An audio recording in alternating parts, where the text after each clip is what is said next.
नहमदुहु व नसल्ली अला रसूलिहिल करीम अम्मा बाद फ़ाऊज़ु बिल्लाहि मिनश शैतानिर रजीम बिस्मिल्लाहिर रहमानिर रहीम।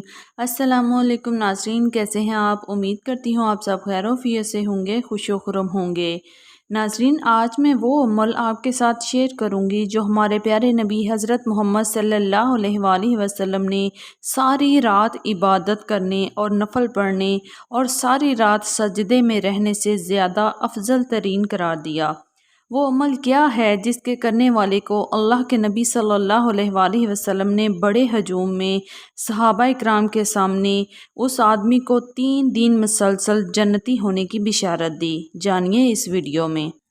हमारे प्यारे नबी हज़रत मोहम्मद सल्लल्लाहु अलैहि वसल्लम एक दिन मस्जिद में तशरीफ़ फरमा थे मजलिस में, और सहाबा इकराम से कहने लगे, इस दरवाज़े से एक जन्नती आने वाला है। तो लोगों ने देखा मदीने के एक मकामी आदमी ज़रा बूढ़े थे, दाढ़ी में वज़ू का पानी अभी था, नमाज में शरीक हो गए। अगले दिन रसूल अकरम सल्लल्लाहु अलैहि वसल्लम की महफिल थी, तो आपने फरमाया, ये जो सामने दरवाज़ा है इससे एक जन्नती दाखिल होगा। तो वही आदमी और सेम उसी हालत में दाखिल हुआ। फिर अगले दिन आप सल्लल्लाहु अलैहि वसल्लम ने यही फरमाया, इस दरवाजे से एक जन्नती आने वाला है।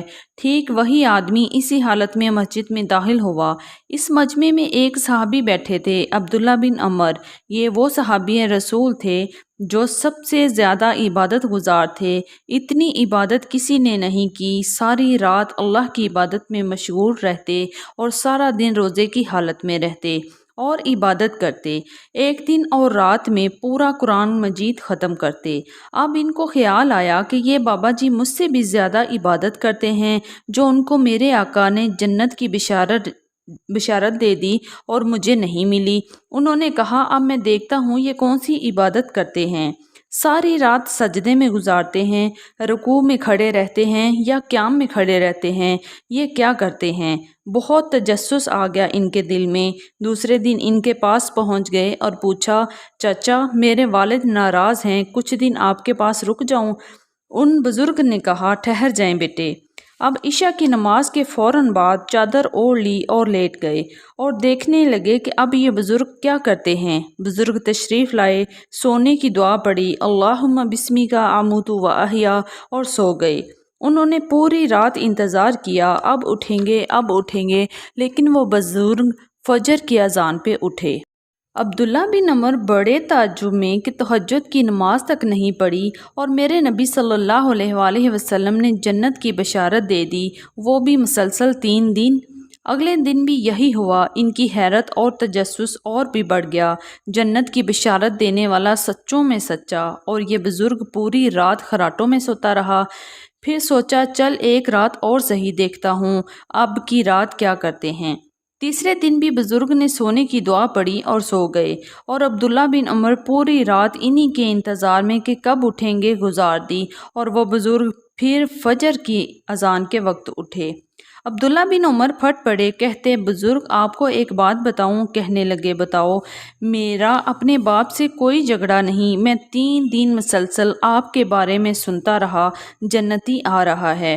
3 दिन अल्लाह के नबी ने बिशारत दी, ये आदमी जन्नती है। लेकिन मैं इस बात पे हैरान हूँ, आप तो सारी रात सोते रहे, तहज्जुद भी नहीं पड़ी। कहने लगे, जो देखा है मैं वही करता हूँ। अब्दुल्ला बिन उमर खामोश हो गए और दिल में कहा, चलो अल्लाह और उसके रसूल की मर्जी, और चल दिए।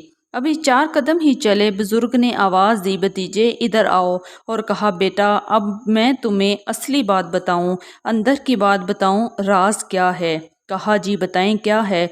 तो कहा, ये जो दिल है ना मेरे अंदर, इसमें किसी इंसान के लिए कीना नहीं, बुग़्ज़ नहीं और हसद नहीं, किसी के लिए बुरा नहीं। जब अल्लाह रब्बुल इज़्ज़त किसी को रिज़्क देता है, तरक्की देता है, तो मुझे हसद नहीं होता, बल्कि मुझे खुशी होती है।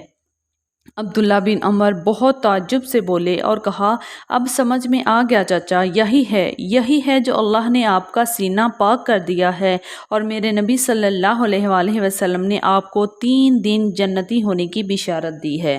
प्यारे नबी हज़रत मोहम्मद सल्लल्लाहु अलैहि वसल्लम ने फरमाया, जो साबिका उम्मतों में बीमारियां हैं, इनमें से एक बीमारी ऐसी है जिसका मुझे डर है कहीं मेरी उम्मत को ना लग जाए। اللہ اس بیماری سے ہم سب کو محفوظ رکھے، آمین۔ وہ کیا بیماری ہے؟ فرمایا وہ بیماری حسد اور بغض ہے جو انسان کو براہ راست دل کو لگتی ہے، اور جو بیماری دل کو لگتی ہے، میرے نبی کا فرمان ہے، دل سے ایمان کو نکال دیتی ہے۔ آپ صلی اللہ علیہ وآلہ وسلم نے فرمایا، دل میں دو چیزیں کبھی ایک ساتھ جمع نہیں ہو سکتی، ایمان اور حسد، بغض اور کینہ۔ اگر دل میں ایمان ہوگا تو حسد نہیں ہوگا، اور اگر حسد ہوگا تو ایمان نہیں ہوگا۔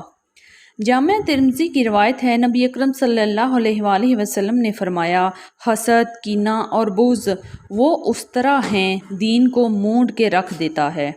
یہ پہلا گناہ ہے جس کے ذریعے اللہ رب العزت کی نافرمانی کی گئی، وہ حسد ہے۔ جب اللہ رب العزت نے حکم دیا آدم علیہ السلام کو سجدہ کرو، سب تیار ہو گئے مگر ابلیس تیار نہ ہوا اور کہا میں اس سے افضل ہوں، میں کیوں کروں اس کی تعظیم اور احترام۔ بس حسد اور بغض نے ابلیس کو تباہ و برباد کر دیا۔ قابیل اپنے بھائی کو قتل کرنے کے لیے تیار ہوا، کیوں تیار ہوا؟ صرف حسد کی وجہ سے۔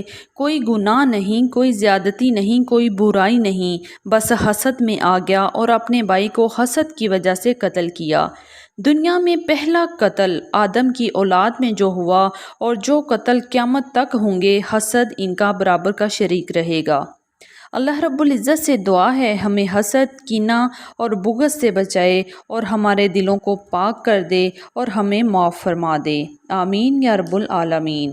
ناظرین، میری ویڈیو اچھی لگی ہو تو لائک کر دیں اور شیئر کر دیں، اور جو میرے چینل پر نئے ہیں میرے چینل کو پلیز سبسکرائب کر دیں۔ اپنا بہت خیال رکھیں، اللہ حافظ۔